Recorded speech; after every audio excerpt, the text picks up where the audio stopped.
তো hello guys, আমি অরিন্দম। এখন বাজে রাত 7টা আর আমি বুনিয়াদপুর স্টেশনে। প্রচণ্ড ঘুম পাচ্ছিল আর ঘুম থেকে উঠেই দেখি শিয়ালদা স্টেশন।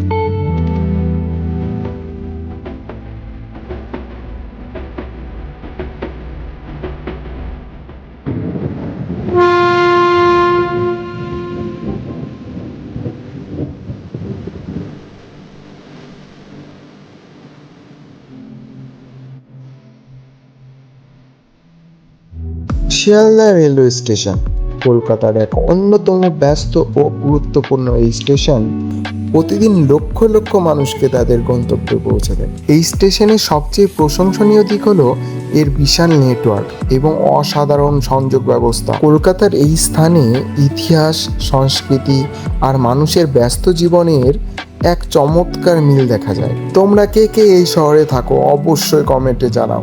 আর আমি তো এসেছি এখানকার ফেমাস রাজুদার পরোটা খেতে, তাই দেরি না করে চটপট চলে এলাম রাজুদার পকেট পরোটা খেতে। আর এখানে এসেই দেখি রাজুদা তরকারিতে কাজু বাদাম মেশাচ্ছে। ভাই আবার ম্যানেজার হয়, আজকে বলবো না জাম হবে বলে নিয়ে এসেছি ওকে।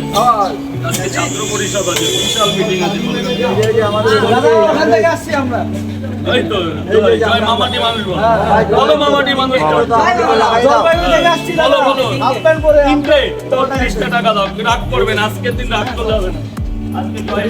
ভিডিওটা বন্ধ করবো, এটা হাই বলে দাও। Hi hi hi hello, I love you. এক প্লেটে 3টে পরোটা, আনলিমিটেড তরকারি, একটা আপেল, পেঁয়াজ, একটা কাঁচা লঙ্কা, মাত্র 30 টাকা। যাতে হবে না ট্রেনেরও টিকিট। সকাল 7টার সময় যে এত ভিড় হবে সত্যি ভাবতে পারিনি।